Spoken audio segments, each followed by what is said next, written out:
Happy Sunday, and welcome everyone to episode 19 of Video Game Club.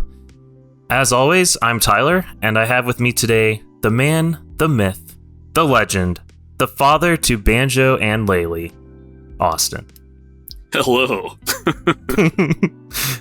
And of course, it wouldn't be a Video Game Club meeting without the 2021 Final Fantasy XIV Player of the Year, Mox. Hello. Hello. And back by the most popular demand from the deepest, darkest depths of the internet, Chris. Oh, hello. Hello. I'm back from outer space. No, they said Just you walked wouldn't in come here. back if you went. Find that look upon your face. As I mentioned before, this is Video Game Club, where every 2 weeks we discuss a game voted on by our wonderful friends in the Bombchu Discord, and discuss that game right here on twitch.tv/BombchuTV. And if you can't catch us live, no problem. You can also find us on YouTube. Just search Bombchu, you'll find it. Now, before we get started, Chris, what was your first console? Oh, God. It's gonna make me sound older than I am, but an Atari 2600. Is what? Was it like a hand-me-down or like? It was my dad's console. Yes. Oh, okay. That was the console I first started playing with. What was your second one after that? After that was the original NES. Oh, nice. Austin, what so about still you? makes me sound old, but But not as old. What about you, Austin? I'm gonna have a similar answer there. My grandparents had passed along an Atari 2600 and an NES, but my first proper console that was that my sister and I got was a Super Nintendo. Ooh. What about you, There's Max? some home footage somewhere of me opening that on the Christmas of my birth year. Aww. My sister was a lot older than me. What about you, Max? Mine was the N64, and it came with it Super Mario 64. Oh, yeah. I have a picture from Christmas of me and my brother opening that and freaking out. Oh. It's probably one of the most wholesome photos that I know of. Downhill from there. Yeah. My first console was the Sega Genesis. Wow. Ooh. Mixing it up. My mom had to help me beat levels because she wanted to torture me, so she got me The Lion King, Aladdin, and Oh no. Sonic 2. So I always needed help on certain levels. She probably played the Can't Wait to Be King, Lion King level many times. And it was funny because she would get frustrated, but I'd be like, Mom, I can't get past this part. I need you to help me. Before we jump in to Goemon, we've been, of course, playing Dragon Quest XI on the side, some of us, and Hey. I just wanted to see. No, well, Chris hasn't been playing it, so Okay. this wasn't an attack on you. Okay. But the fact that you said something, Mox, makes me believe you're not very far. A little I defensive got there. laid up. I haven't gotten as far as I would like. But I learned about tactics, and the game goes a lot. You can grind way faster doing Oh, that. yeah. Way My faster. favorite thing was when I said I was using that, and you were like, "What? You're just not playing the game." Yeah, and I'm like, no, I don't want to play this game. No, I want to play it. I'm just joking. But how's everyone's progress going? Austin, how's your progress going? So I just reached Sniffelheim for the second time. So Ooh. I think I'm actually getting pretty decently close to I might get to the credits roll in before the next Game Club meeting. Wow, Ooh. I really need to We'll catch see. that. Okay. I thought it was going to take me longer than this, but I'm at 28 or 29 hours in. I got to... I just got out of Yggdrasil. That's where I am. And Okay. I don't know how much further I have to go, but I think I'm definitely over halfway, but I don't know how much further. Mox, do you want to share how far you are? No. Oh, I'll okay. catch up. So, the games for this episode were suggested by Austin, and they were ActRaiser, Tetrasphere, Mystical Ninja Starring Goemon. And before we jump into Mystical Ninja Starring Goemon, if you wanted us to discuss another game from the list, then head over to the Bombchu Discord and make your voice heard for the next vote. Now let's get started. So, Mystical Ninja Starring Goemon is a platform action-adventure game developed by Konami Computer Entertainment Osaka, published by Konami, and it was released on the Nintendo 64 on August 7th, 1997 in Japan, coming to North America April 16th, 1998. 1998 was a big year in North America. Lots of software came out that people love to death. Ocarina of Time, Ooh. Half-Life, Metal Gear Solid, Grim Fandango, StarCraft, Banjo-Kazooie, Panzer Dragoon Saga, Baldur's Gate, Xenogears, Pokemon Trading Card Game on Game Boy Color, and tons more. I mean, this was a huge year for video games in North America. Yeah. I'm sure everyone was having like an amazing time at that time. Like, gosh, I didn't play Half-Life at launch, but I remember playing Banjo-Kazooie a lot. Yes. And Ocarina of Time, I played some as well. Speaking of Ocarina of Time, I mistakenly, I don't know why, this has been a fact in my head for years. I mistakenly pitched this as a game that used a mixture of the Mario and Ocarina of Time engines, and that is just straight up not true. Oh. So I don't know where I got that from, but I Ocarina of believed Time you. launched several months after this. So That doesn't mean that they couldn't have used the engine.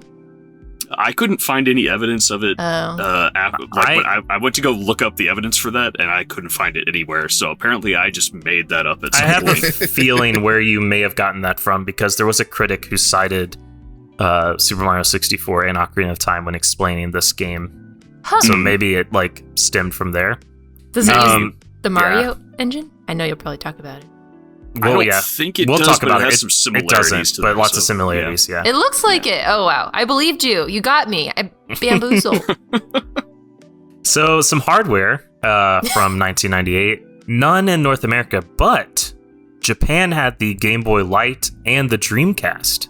What's the Game Boy Light? Oh, I wish There's we a would have Game got Boy that. with a backlight in it that came out a few months. There wasn't much reason to have it because a few months later the Game Boy Color came out, right? Yeah, Or the Game Boy Color might have already been out at that point. I see. I think it was already out. Yeah. Yeah. It's literally just a Game Boy, well, like Color or Game Boy, but with a backlight in it. Yeah. Okay. And the engine is an in-house engine from what I could tell and research. So Okay. we're not going to go into the history of Konami because we could spend hours talking about Konami and all their little games that they've made on games that they've made, all their pachinko machines, everything. Oh, So yes. we're just going to skip that part. But if you would like us to do a special episode only about Konami, please let us know. The Boom. most may be able to depressing squeeze it. episode of Game Club. Yeah. It's the most corporate episode. Yeah, that's Well, we the have truth. to play like a different Konami game if we do. I'll pick it. Keep going. So let's just do like a little general overview of Mystical Ninja Starring Goemon. So you play as Goemon and you explore I would say like an open world filled with forests, fields, dungeons, and other models of like feudal Japanese places. You have like basic actions like walk, run, jump, attack. You have some special abilities. You can pick up money, and of course you defeat bad guys as well. You can also control 4 different characters, not at the same time, but differently, and you can cycle through them, and they have different abilities as well. As far as like items go, or like key items in the game, there are these lucky cats, silver and gold ones, scattered all over, and they're like not in places where you would think all the time. Like they're kind of like, one of them I remember was in this like field, just like randomly, like in a corner somewhere.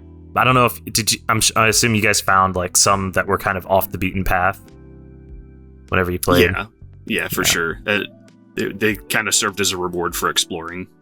Yeah, and they are very similar to the heart pieces in the Legend of Zelda games. So they give you they add to your overall health. Yeah, so you travel through Japan, visit towns, coffee houses. There's restaurants, inns, a fortune teller. There's stores where you can buy armor and strength. There's also really armor and that you can buy armor at. I don't know why I said strength. Strength is the name of the hearts. I thought that's what you're. Yeah. There's Your also strength gauge, yeah. You can also buy. See, there's like 2 types of food you can buy. One type is like a type of food that heals you directly, and there's also one that will heal you if you go to 0 strength. It will heal you after that, which is really interesting. Of course, like other games like that are in this genre, there's places that you can't go to because you need some special abilities. You get those by completing mini games, which are really, really bizarre almost always. There's also something in this game called Impact, and these are sequences that begin with a music video and have like a high-speed mini game where you have to smash as many structures as you can. The more things that you destroy, the higher your health points are. When you come to do this like crazy big battle, which is where you're like in this gigantic robotic version of yourself. I think it's like of you, right? Maybe it's not. So directly. Impact is technically his own character, but he has a face pretty similar to Goemon. When I was a kid, I used to think he was just a big version of Goemon, but now, as I've gotten older and kind of learned a little bit more about the series, Impact is just his own. He's his own character doing his own thing. Just a dude hanging out. Yeah. Doing Impact things. Going to France to record his movies. Yeah, you know. So yeah, there's like boss sequences where you're in these big robots, and it plays out like a crazy, almost like kaiju fighting game. It's kind of. And then, yeah, that's kind of it. Like, you know, there's bosses. You go back to that exploration-based gameplay, and there's more bosses. There's some dungeons, like we mentioned before. There is something that happens if you collect all the lucky cats and beat the game. You get like an Impact tournament mode. But I did not unlock that, unfortunately, during my gameplay. Did anyone else? No, I didn't. Yeah. So that's just kind of like a quick little overview of what the game is. Is there anything you guys want to add, or you feel like that sums it up generally? It's a pretty good overall summary. So I'm going to put on the spoilers tag, and I don't know why I'm doing this, but why? I'm going to put it on anyway, because we're going to talk about the story. So if you really care about the story of this game, maybe don't, put it on mute until you see the spoilers tag go away. I would just go ahead and watch it anyway, because the story is really very unimportant to this game, especially playing in English. But, yes. Yeah. So let's start where we, naturally start, in the beginning. So you play as Goemon and also another guy called Ibisumaru. And what happens is you're shopping in Odo Town, and there's like an earthquake that happens, and you see this like peach-shaped flying object that like comes overhead, this like almost like UFO type thing. The flying object, it like destroys the Odo castle. Oh no, it doesn't destroy it, like converts it, right? Yeah. It shoots a beam at it and turns it into a different looking castle. Yeah. And of course, you're like, Goemon and Ibisumaru are like freaking out, so they want to like, fix this problem that's happened. They're worried about the Lord and his daughter. And so the first thing they do is they go to Mount Fuji to get this chain pipe, which will help them get to the castle, so they can like attack, like figure out like what's going on. It works kind of sure like a hook shot. Yeah. Isn't Mount Fuji labeled biggest mountain? Yeah, it is when you get there. So when you go in there, you find that oh god, that someone was like told to turn this castle into like some sort of stage. You kind of just like you're like, yeah, whatever. You end up fighting him, and you get this thing called a miracle item, which will be very crucial to the game as you go along. You also are able to get a special pass, so you can now explore Japan more freely. The next town I love the guy's reaction when you show him the pass. I think he literally says, "Oh my god, that's the pass." You can go anywhere. The next place you go to is Zazen Town, where you find Ye, and she basically tells you that, hey, it's these Peach Mountain shoguns that's the problem.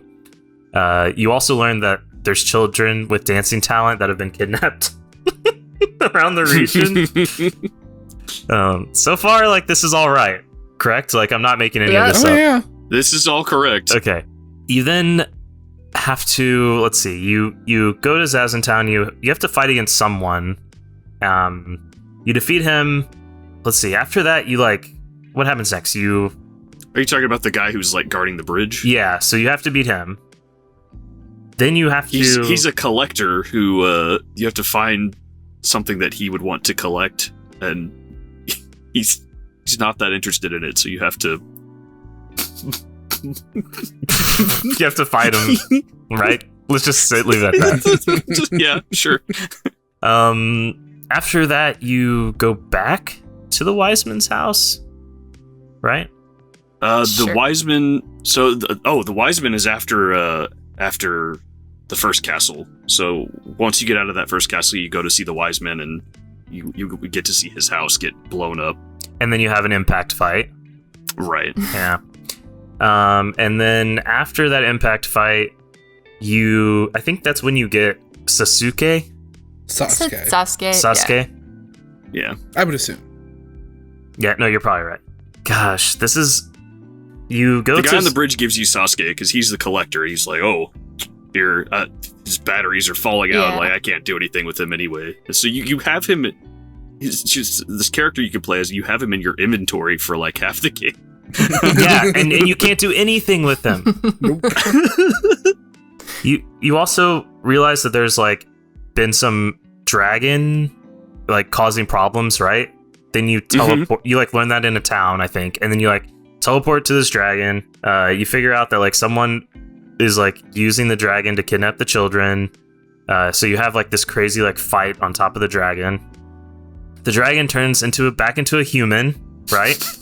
Yeah. Yep. Called Koryuta. And he apologizes. He then tells you that like, hey, you can jump on my back and I can like transport you to wherever you want to go. And like as this is happening, like you're learning more like where do I need to go next? Where do I need to go next? As like you talk to people in the town and stuff. You go to the hot springs, you realize that you can't get in. There's like a really small hole. Then you get the power where Isumaru can turn into like a really mini Isumaru person. And you have to do just a bizarre mini game to get that power. I'll just kind of leave it at that. Yeah.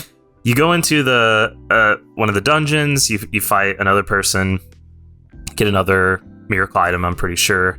Then after that, the children are freed. You then revive the guy that's been in your pocket the whole time with batteries, of course, because that's why what not? you do. You couldn't get those batteries before. Wasn't one of the batteries you had to go take a picture of something, and this girl was like, I really like electricity. What? That happened. Oh my gosh, keep going. You did have to go take a picture And in one spot to reveal it, because like Isumaru gets a camera that can reveal hidden things, And and ghosts. one of the batteries Yeah. is hidden. On the tree. Also, everyone's like doesn't know what batteries are because this is like Feudal 1800s Japan Yeah, fair or enough. something. Yeah, and so they're like, oh, there was some metal cylinder that was just like emanating something. I don't know. Ozad, thank you so much for the bits. And yeah, we have some piggy pets. They're sleeping right now. So yeah, let's keep going here. Sasuke's revived. 2 batteries. With batteries, hooray! Yep. He can use bombs. He can use bombs. So like next I think after that, shortly after you unlock the power of where Ye can become a mermaid, right? Yeah, she gets the power to become a mermaid. I may have skipped some stuff in there. Well, it's okay. We can skip around a little Yeah. bit as long as we just cover it all. The sequencing doesn't really matter all that much. Essentially, you're going to all these dungeons. You're slowly unlocking powers. Well, I don't know if slowly unlocking powers is how I would put it, but you do gain some powers. Eventually, I think this is a pretty key part where you run into Lily and Danson, and there's like some like you notice like there's like some feud between them. They do like some crazy like self-destruct sequence. They like keep doing those on like the dungeons that you go to, which are just like ridiculous. You realize that you need to get like another miracle item. You have to, you have to like trade cucumbers with some people. This is where the kappa. That's Yep. like a what is it? A yokai thing. Yeah. Kappas love cucumbers. Yeah. I recognize that one, so I was very happy. He says like you need to get me my favorite food, and then he disappears in the water. And I was like, great, cucumbers, and then he tells you later it's cucumbers, and then he's like a specific cucumber. You then go to the stone circle. You put all the miracle items there. Once you have them all, you then are able to go to space because why not? Well, they've taken a piece, like a part of Japan, into space with them, and like one of your friends was making a dumpling delivery at the time. Oh so yeah, like you're trying to go rescue her. It's the girl that everyone likes. Like everyone has like a crush on her because they talk about her like crazy. You go to space, and that's where you kind of have the final showdown. You go through the final dungeon, and you learn that the wise men like basically gave the Peach Mountain Shoguns like whatever they wanted for 5 car magazines and a muscle car poster. But in the Japanese version, it's like hentai magazines, right? So yeah, It's some girly sort of adult magazines, magazine. Yeah. You go to outer space. You have like some giant crazy fight with the end boss. The end boss gets defeated. Then the town, like the castle, which was like they made into this. I think they took like the whole town into space, right? At one point, it comes back. You don't get to like go explore that town though, which is kind of sad. Like, you get to explore a little bit of it. Like the dungeon is split up in 2 parts, and in between, you get to go check out a little bit of the town. But it's really just more like here's a couple of stores to help you in the next part of the dungeon. Oh yeah, that's true. Yeah, that's when those little hedge mazes are. Yeah. Oh, yeah. Okay. Yeah. So at the very end, you return to Japan. Everything should be good. Like, you know, you beat the boss. You see like these horde of girls rushing toward you. You're like, oh man, they're gonna like praise me because I just saved Japan. I'm so like hyped. And then it turns out they're like extremely angry at you because you killed their idol, Danson. And that's the game, right? Yep. So to sum it up, some people from outer space come. They're like they want to do some sort of like dancing show. They take your town away from you. But they're too aggressive because they want to turn Japan into a stage. They don't really care who that affects. Yeah. And there's some motivation to stop them. That is true. That is true. But yeah, I mean, is there anything else crazy with the story that you want to point out before we move on?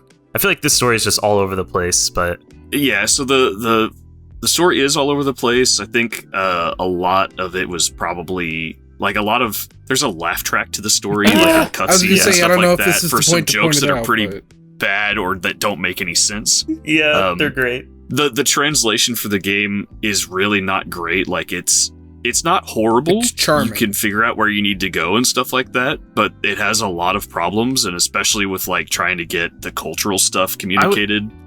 I would say that's more like the localization, right? Yeah. Yeah. Like the jokes don't hit the same way. Mm-hmm. Either they don't hit the same way, or they're just like not there at all. Yeah. There's a lot of moments where you can like tell that there's supposed to be something here that's funny. Right. But it's like everybody else is laughing. I'm not laughing. The laugh track. Yeah, and so on top of that, like this was, I want to say, the 5th game in the main series. I think it's the 4th. Maybe the 6th. It's I'm not sure. So there were like 4 on the Super Nintendo. It's the 5th. Okay. It is, yeah. Yeah. But then there was one before those on the NES, but people. Anyway, so it's if we're going off of Super Nintendo being the start of it, then it's like the 5th in the series, and there's a lot of stuff built up over those games. Like if you play the game after this, it relies on that lore even more heavily. True. So The story is not really the reason to play this game, especially if you have not played most of the other series or you're playing in English. Yeah. Is there anything spoilery that you guys would like to talk about before I turn off the tag? I really liked the level where everything is sushi themed. Ooh, That was my favorite. I don't know if that's like spoilery, but yeah. Well, I didn't want to spoil. I mean, going there is like, oh, it's sushi. The little billiards mini game thing was really cool. Yes, that little billiards puzzle. Yeah, that was cool. That whole dungeon was pretty cool, actually. Yeah. Yeah. It had Lots some of really good. Little interesting mini games that you're playing as you go through, and yeah, that's a very good way charming. to describe it. Oh yeah.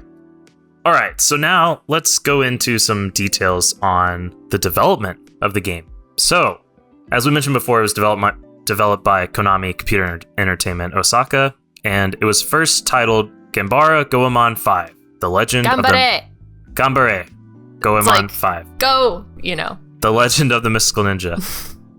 I'm clearly not weeb enough. Well, you gotta listen. They say it all the time in the songs.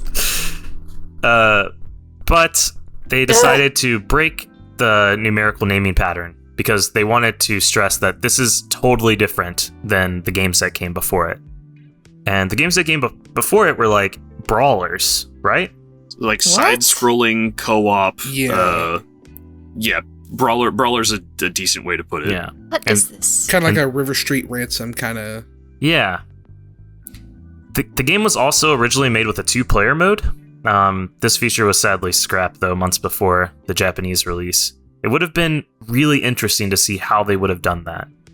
Mm-hmm. Especially with the dungeons and stuff. I bet they could have came up with some really cool puzzles there.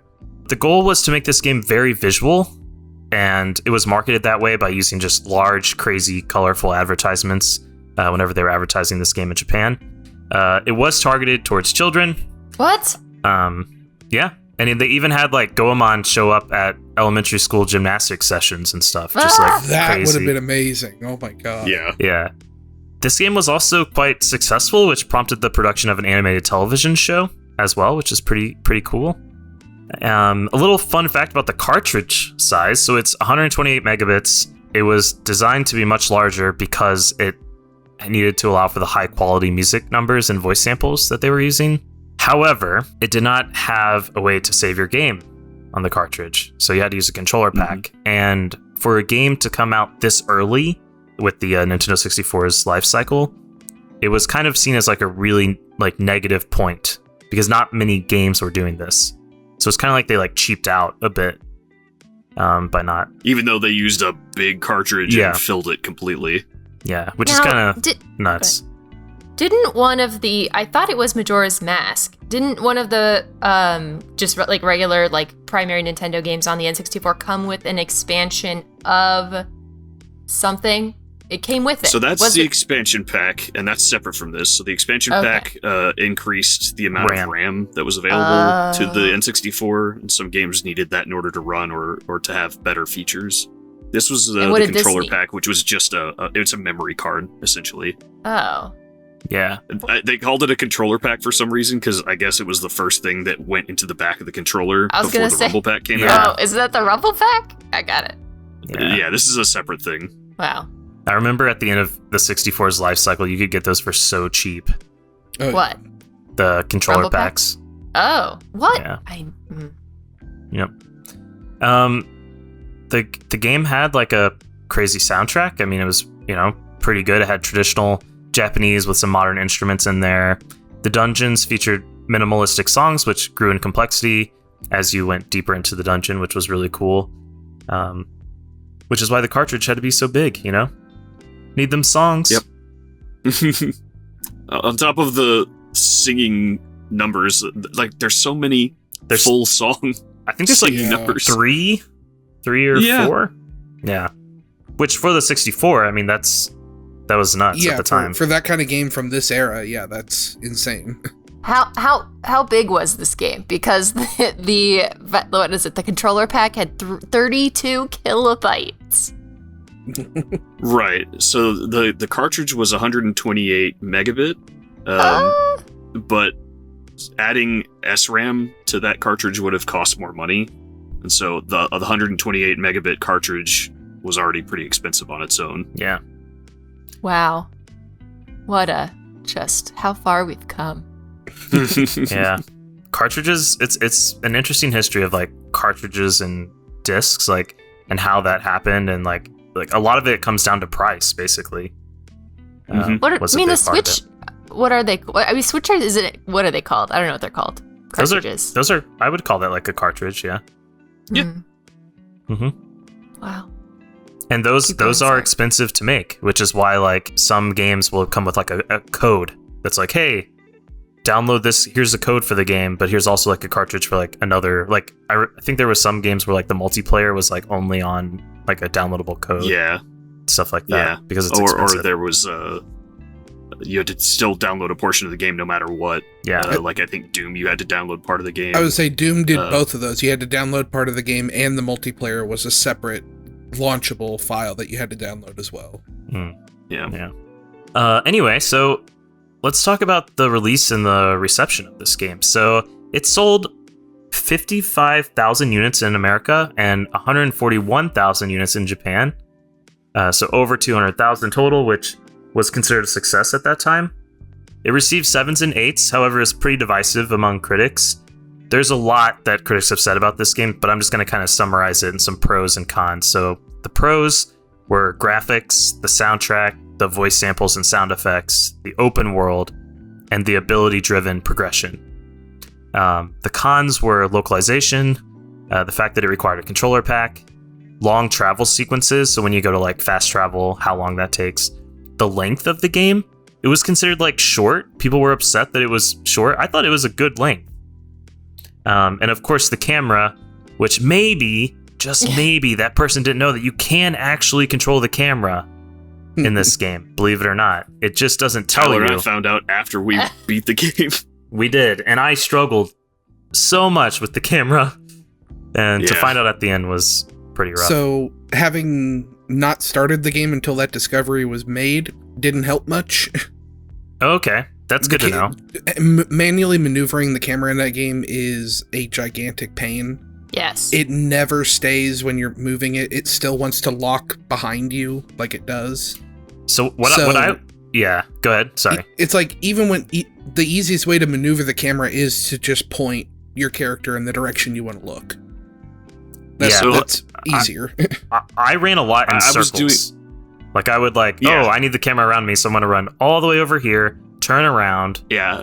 I would try to run to get it into place, or I would stand like facing a direction and just wait for a little bit until it would move and it would get stuck on a wall, and it's just like, okay, how do I get the camera where I need it to go? So if I had manually moving I don't think I would have used the manual camera a lot, but there were moments where it would have been really nice, especially like being able to zoom in and like look around a room. I think would have been really helpful, because there were some rooms that was just like, I can't tell what's down there. I guess I'm just not gonna find out. Yeah, that happened. I don't, because I tested it out after I found out about the controls, and it didn't seem like it was a great manual camera, but it definitely would have been at least mildly helpful. So for me, anyway. Yeah. Camera is definitely just bizarre. Especially this was after Mario 64, so you would think there would be some learnings there, and maybe they tried. I don't know how hard it is to make a game, so what do I know? Yeah, I know. I feel like the difference is that Mario was very open, whereas this game felt very closed in. So, Go ahead. You're right. Some of the dungeons are pretty tight. Like, you're very closed, like in a very small place. Very claustrophobic. Yeah.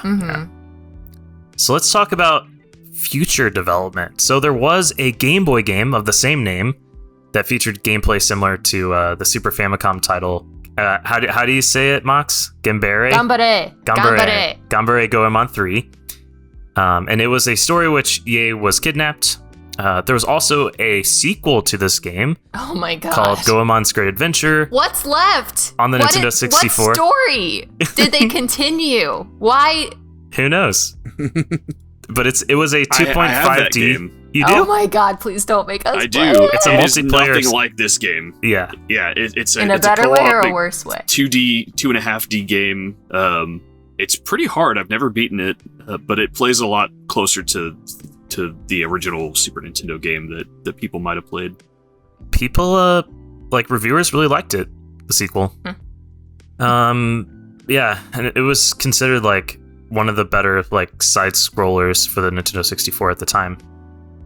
The final game that was released on the 64, Goemon Mononoke Sugoroku, was released in Japan on Christmas 1999. It never came to North America, and you collected Ofuda cards and navigated a board game in that game. Wow.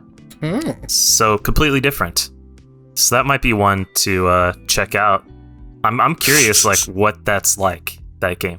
Because maybe it's like, maybe it's as good as this one when they, did something a little crazy. Who knows? So, our personal takes. I will start. What a game. I thought this game was amazing. Oh my god. In fact, it made me want to revisit a lot of my favorite Nintendo 64 games, because it kind of brought me back to that time. And if they make the N64 Classic, I really hope this game makes it on there. I think it would be great. I think that's a long shot, but I like your optimism. Yeah, it is a long shot because Konami, but let a man dream. But I thought it had amazing music. I thought the level design was really good. The dungeons were really good. The open world parts were like pretty fun. Like you could explore and there was actually stuff there, which was really cool. The story and dialogue were just bizarre. I thought I would laugh anyway at the laugh tracks, even though I didn't know why they were laughing. It was just like one of those weird things where you hear someone doing something and you're like, I should also do that thing. The only thing I did not like about this game was the camera issues and the fact that they give you a lot of the power-ups at the very end of the game. Mm-hmm. So towards the very end, you start to like, oh, I can do this and I can do that and I can do this. And then you don't really use them. And that kind of like bummed me out a bit because I was really excited once I got them. But for me, I would give this game a 9 out of 10. Oh amazing. My God. Yep. Let's go to Chris. Oh boy. So a lot of this game's appeal is going to come from how charming you find it. Because the actual like physical part of playing this game is a chore at best and is horrible most of the time, at least it was for me. Just bad camera, ancient platforming, and it's in that weird era of 3D games where they're really not sure what they're doing. A lot of the standards have not been set yet. And yeah, it's rough. Just from a pure gameplay perspective, it's really rough. But I think the atmosphere, the presentation, just how weird this game is, and just it does a lot to make me at least try to overlook a lot of its shortcomings in order to enjoy it. I probably would not want to go back and replay this game at any point, but I'm glad that I did play through it just because of just how charming it is, of like summoning a giant robot to do some JoJo punches and just all the weirdness and the laugh. This game has a laugh track like it's a sitcom. Like, I'm sitting here playing Goemon and there's an episode of Friends happening on screen. Like, it's as a game, I don't like it. As an experience, I loved it. What would you give it on your 10-point scale, sir? It's mixed. I'd probably throw it somewhere around like a 7. Like a strong 6, a weak 7. Do you think if they remade this game and expanded on like some of the open world stuff, maybe added an extra dungeon, fixed a lot of the platforming, do you think it would be worth going back to for you? Or 100%. Wait, I don't think this game would ever get a remake or a remaster. No. But if ever there was a 64 game that deserved one, it would be this one.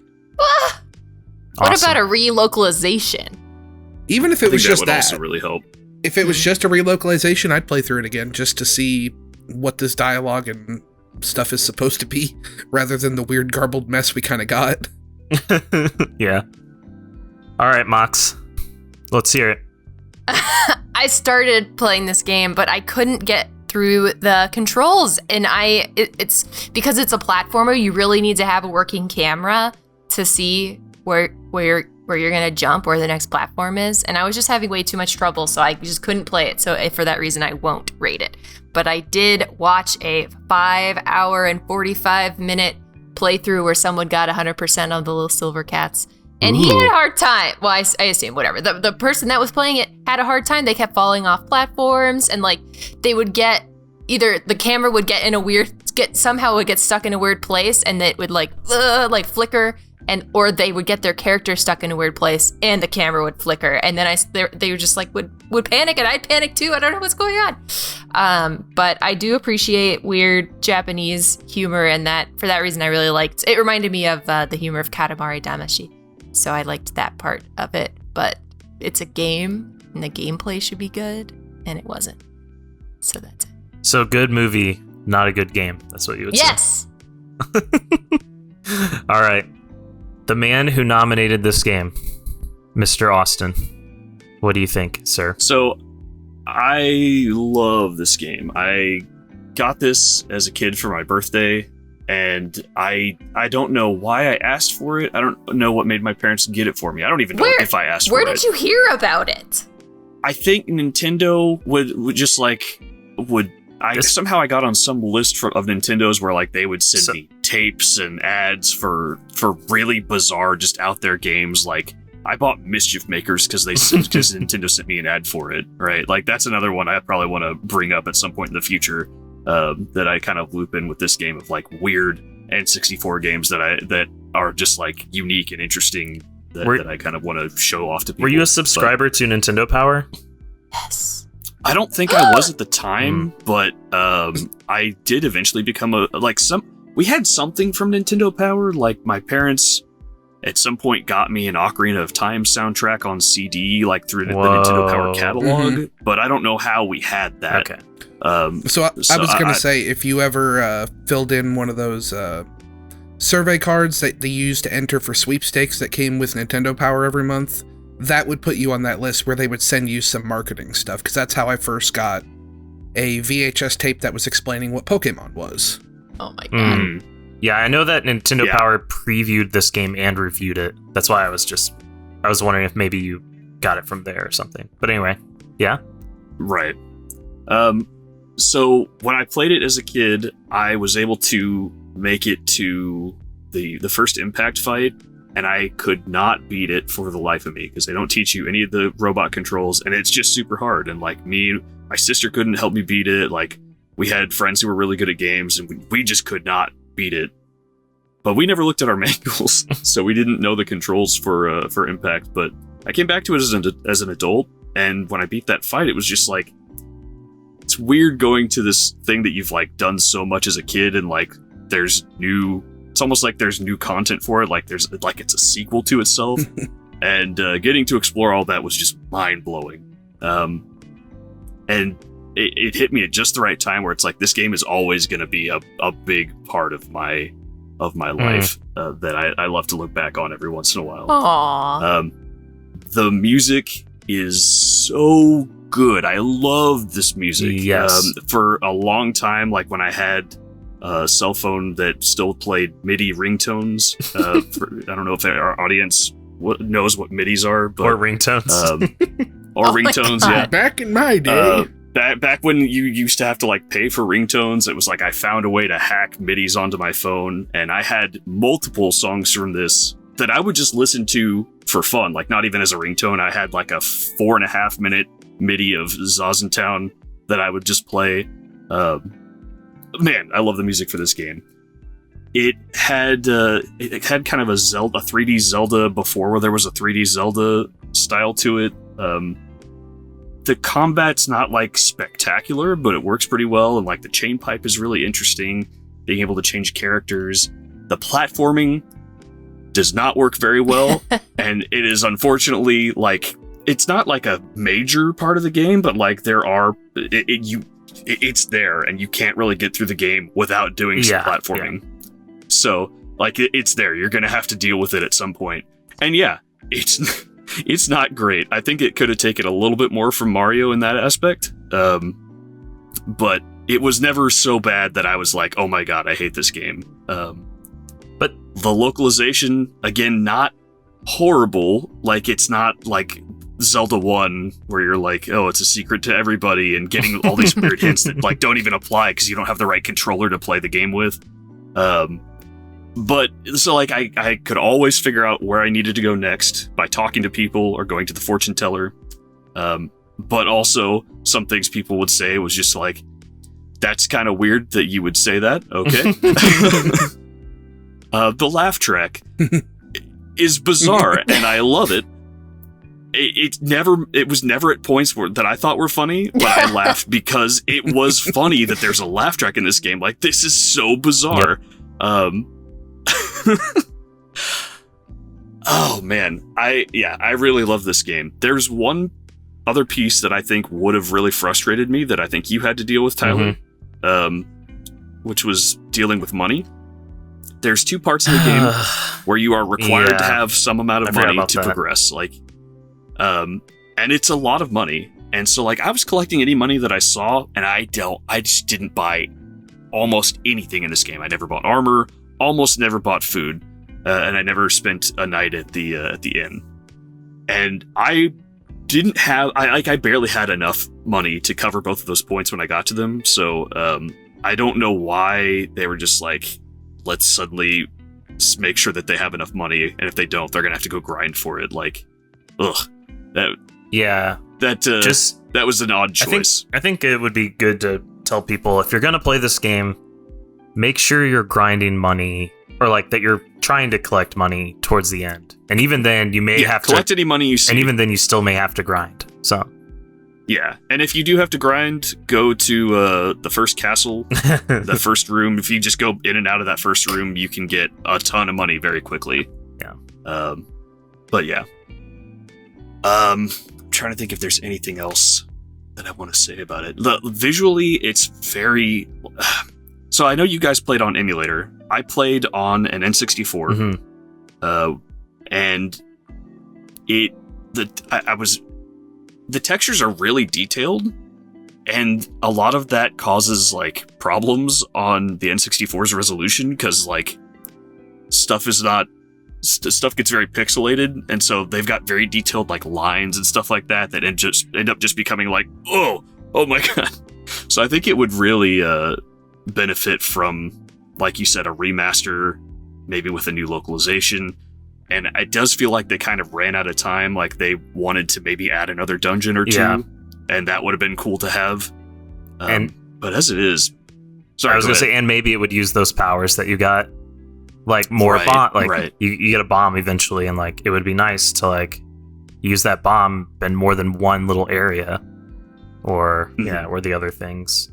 One thing that you brought up that I thought that I forgot to mention is that the combat, like you have different characters that have different weapons, and depending on what weapon you use, the enemies actually like behave differently. Like whenever you destroy them, which is really interesting. If you're using a blade, they'll like get cut in half instead of just explode. They didn't have to go that hard, you know. But all man. The music, the sound effects are all really, really, really good, and I just really love this game. It does have some flaws that I've tried to acknowledge as much as I can, and it's not a game that I think anybody can just be like, oh, this is amazing. But if you like Mario, if you like Zelda 64, if you like weird Japanese stuff, I think this is one to at least check out and see if you can get into. Definitely. And I would give this, like, for me, I love it to death. Will play it again multiple times in my life. As from an objective point, acknowledging the flaws, I think I would give it an 8 out of 10. Whoa. Okay. I didn't even have nostalgic goggles, and I loved it. I don't want to... When I give a number score, that's where I try to approach it from objectivity. Yeah. And there are some games that I will play many times in my life, knowing that they are like 5 out of 10 games, because I love them so much. Like, so I'm trying to be objective in my score, but not me. I'm subjective. So you know, if you get the same games that I like, you'll like this one. All right. is there anyone? Anything from anyone? Anything else? I just want to say sorry for gushing so hard. Mox, Chris? Nope. No, If we go on a little bit longer, we'll get to see some of the robot fight potentially. Oh my god. I mean, I just wanted to reiterate that, like, I did enjoy, as dated and bad as the gameplay can be in this game, I did enjoy going back and playing through this game again, having not played it since probably sometime in like 2001 or 2002 when a friend of mine picked it up from GameStop, I think. Oh. Or maybe he was old enough, it might have been EB Games. Mm-hmm. Just randomly picking up, like, hey, this looks like a weird thing for the 64. Let's get this and play this. And just there's nothing like that first moment when you get to that robot fight. And you're just like, oh my god, this game's amazing. Yeah. They did not have to go this hard. Yeah. And it goes. And that late title drop. Yes. Oh, yeah, I forgot about that.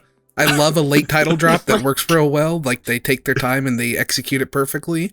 This game executes the late title drop pretty Gambare! perfectly. They say Gambare Goemon like 30,000 times during every song. Well, I guess they don't. They just say Gambare. That's fine. Yeah, but I'm listening to it on like a 64 super compressed like audio track. So yeah, so that was Mystical Ninja Starring Goemon for the Nintendo 64. I would say check it out. Unless you like games that Mox likes, then don't. Nah. Our next game will be Night in the Woods. Thank you all so much for voting. And thank you everyone for joining. Again, just as a reminder, you can catch us here on twitch.tv/BombchuTV. I cannot talk today. I don't know why. Every 2 weeks at 2 Eastern, with the next stream being on March 27th. Oh my god. Or if you can't make the live session, no worries. You can find the episode up on YouTube. Wait, is it the 27th? It's 28th, right? Yeah. Oh, 28th? Oh, you're right. March. Today's 28th. the 14th. 28th. Yep. Okay. Yep. Math is hard. Math is hard. This time is hard. I don't know. Took off a day even though we're supposed to spring forward an hour. Who cares? Before we leave, Austin, Chris, is there anything that people should be looking out for on the old Bombchus? We got the last VOD of 999 for Video Game Club going up. We have this one that will be going up. Of course, we got the news. There may be a we got the news coming out as usual. We just had our Humble video just came out recently. Maybe some speedrun stuff, maybe coming up. Possibly. Yep. We had to delay recording on that a little bit, but that will be upcoming. Sweet. Mox, anything you want to plug? No. Oh, okay. Well, Austin, thank you so much for joining. Thanks for having me. Of course, Mox, thank you. Gambare! Chris, thank you so much from coming out of the deepest, darkest depths to join. It's always a pleasure to crawl from my dark hole. I'm Tyler, and this was Video Game Club, episode 19, Mystical Ninja Starring Goemon, and we are out. I'd like to give a special shout out to Michael Slater, Blake Harms, and all of our patrons over on Patreon. Thank you, and thank everyone for watching.